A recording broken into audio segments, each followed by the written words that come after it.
ধরুন যে আপনারা কোনো গাড়ির শোরুমে ইন্টারভিউ দিতে গেছেন, তো তারা একটা প্রশ্ন জিজ্ঞেস করেছে যে সাপোজ এটা একটা প্রোপ্রাইটারশিপ দিয়েই আমি বলি, প্রোপ্রাইটারশিপ দিয়ে বোঝাতে সুবিধা হবে। এখানে কি হয়েছে, এখানে যে গাড়িগুলো কেনা হচ্ছে সেই গাড়িগুলো তো বিক্রি করার জন্য কেনা হচ্ছে। একজন যে মালিক সে বলেছে যে এই যে 10টা গাড়ি এসছে এর মধ্যে একটা গাড়ি আমার নামে ইস্যু করে দেবে, একটা গাড়ি আমার নামে ইস্যু করবে, বাকি 9টা গাড়ি বিক্রি হবে, একটা গাড়ি আমার থাকবে। তো এর ক্ষেত্রে জিএসটিতে কিভাবে কি হবে এবং অ্যাকাউন্টসে কি হবে প্র্যাকটিক্যালি ভাবুন। আমি কি বলেছি সিচুয়েশনকে গাড়ি কিনেও একটুখানি আমি ট্র্যাকটা বলে দিই, কোথা থেকে ধরতে হবে। আমি কি বলেছি, সিচুয়েশন সবসময় হ্যান্ডেল করতে গেলে নিজেকে আগে ওই জায়গায় বসাতে হবে। ধরুন আপনি অ্যাকাউন্টেন্ট, আপনার অর্গানাইজেশনে 10টা গাড়ি এসছে, তার মধ্যে একটা ডাইরেক্টরকে দিতে হবে। তাহলে বাকি 9টা গাড়ির জন্য আমার সেল ইনভয়েস হবে, তাহলে ও নিয়ে কোনো সমস্যা নেই। সেলের সময় আমি জিএসটি কালেক্ট করবো আর আইটিসি দিয়ে সেটাকে পেমেন্ট করবো, বাকি যদি আমার কিছু থাকে সেটা ক্যাশ দিয়ে পেমেন্ট করবো। কিন্তু এই যে গাড়িটা সেল হলো না সেই গাড়িটার ক্ষেত্রে কি হবে? সেই গাড়িটার ক্ষেত্রে তো সেল ইনভয়েস হবে না।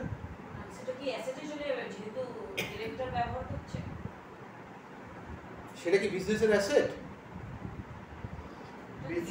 ডিরেক্টর যদি বিজনেস পারপাসে ইউজ করে তার যদি করছে না তো, যে বলে যে আমার জন্য গাড়িটা রাখবো, একটা গাড়ি আমি নেব,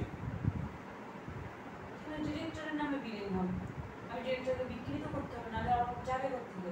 good, XYZ company to director, good. তাহলে এইভাবে ভাবতে হবে। ও নিজেকে অ্যাকাউন্টেন্ট হিসেবে ভাবছে, সেই জন্য বলতে পারছি। তাহলে ডিরেক্টরের নামে যে বিল করব, তাহলে ডিরেক্টরের নামে বিল করার সময় আমি কি যে বাকি 9টা গাড়ির যে অ্যামাউন্টে বিল করেছি ডিরেক্টরকে সেই অ্যামাউন্টে বিল করবো না? মানে ডিরেক্টর হোক প্রোপ্রাইটার হোক যাই হোক, অনেক সময় প্রোপ্রাইটাররাও ডিরেক্টর হিসেবে নিজেকে ডেজিগনেশনকে ব্যবহার করে, তো সে তো দেবে না। তাহলে তাকে কোন প্রাইসে বিল করতে হবে? তাকে কস্ট প্রাইসে বিল করতে হবে। তাহলে এই যে বিল করব, তাহলে এটা তো আমি ট্যাক্স ইনভয়েস করতে পারলাম না।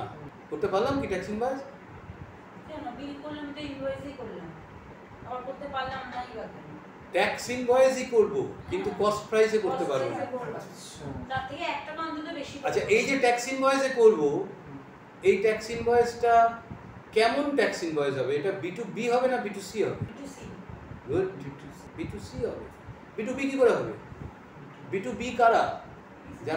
যারা বিজনেস যারা পারচেজ করছে আবার সেল করবে।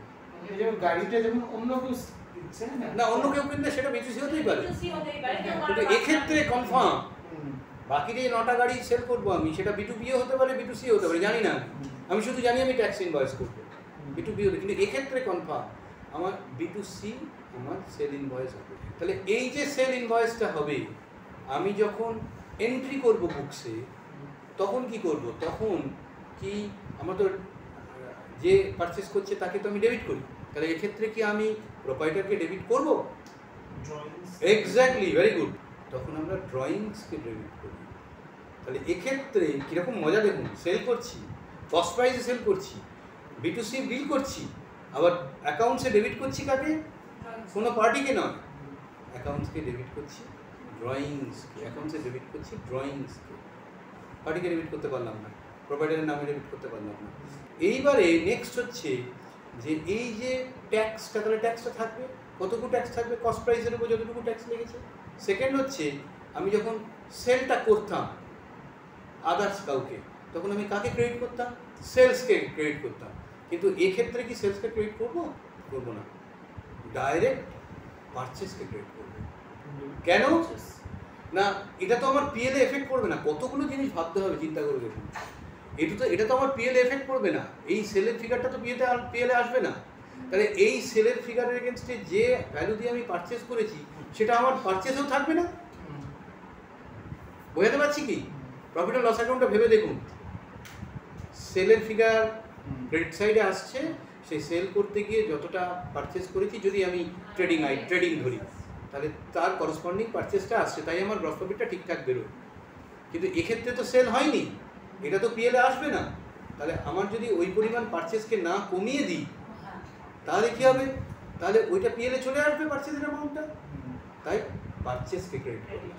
তাহলে এবারে আমায় কি করতে হবে, আমায় তো আউটপুট জিএসটি লাইব্রেরি বুক করতে হবে। তাহলে কি আমি ধরুন সিজিএসটি এসজিএসটি আছে, সিজিএসটি এসজিএসটি লাইব্রেরি বুক করব সেলের ক্ষেত্রে যেমনভাবে করি এখানে কি সেইভাবেই করব, যে to output CGST to on output CGST on sales, to output CGST on to output SGST on sales, বা to output IGST on sales, যদি সেলস লিখি না, অনেকেই লেখে না।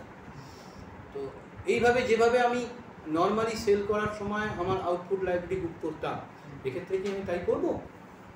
এই যে ড্রয়িং হচ্ছে করব, তার কারণ আউটপুট লাইব্রেরি তো আউটপুট লাইব্রেরি, সে আমার প্রোপাইটার ড্র করেছে, আমায় তো পেমেন্ট করতে হবে। এই যে ড্রয়িংকে ডেবিট করে আউটপুট লাইব্রেরিকে ক্রেডিট করলাম এবং পারচেসকে ক্রেডিট করলাম, তো এর থেকে কি বোঝালাম, যে এই পারচেস করতে গিয়ে আমায় ট্যাক্সটা পেমেন্ট করতে হয়েছে এবং কারের যে দাম দুটোই আমি কার কাছ থেকে পাবো? প্রোপাইটারের কাছ থেকে পাবো। তো তাহলে আমাকে আউটপুট জিএসটিটা অ্যাজ ইউজুয়াল ক্রেডিট করতে হবে, কেননা ডেবিট আমি যদি ড্রয়িংকে না করি তাহলে এই আউটপুট লাইব্রেরিটা আমি প্রোপাইটারের কাছ থেকে পাবো না, তো দেবে। তাহলে এটা হয়ে গেল। এবার তাহলে কি পড়ে রইল? আউটপুট লাইব্রেরি পড়ে রইল। আউটপুট লাইব্রেরিতে পড়ে রইল এই আউটপুট লাইব্রেরিটা যখন আমি পেমেন্ট করবো, জিএসটি পার্সপেক্টিভ আগে মিটিয়ে নিই, এই আউটপুট লাইব্রেরিটা যখন পেমেন্ট করব তখন আমি এই পার্টিকুলার কেসটার জন্যে যতটা আউটপুট ততটা ইনপুট, তাহলে ওখানে কোনো এক্সট্রা কিছু আসছে না, আমায় তাহলে কোনো ক্যাশ ফ্যাক্টর আসছে না, ইনপুট দিয়ে ইকুয়াল হয়ে যাচ্ছে ওটা। তাহলে কোনটা থেকে গেল? সেটা হচ্ছে বাকি যে সেলটা হয়েছে তার এগেনস্টে আমি নর্মালি আইটিসি ব্যবহার করবো, এটা হয়ে গেল জিএসটি পার্সপেক্টিভ।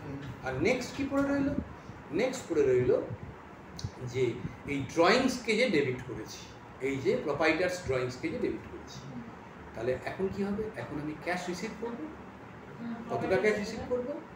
না, ওই cost of the car and GST amount, মানে রিভার্স করব। আবার কালেকশন করলাম, কালেকশন নইলে ওটা তো বিজনেস থেকে তখন ড্রয়িংসকে ডেবিট করেছিলাম, এখন ড্রয়িংসকে ক্রেডিট করব, ক্যাশ টু ড্রয়িংস বা ব্যাক টু ড্রয়িংস। বোঝা গেল?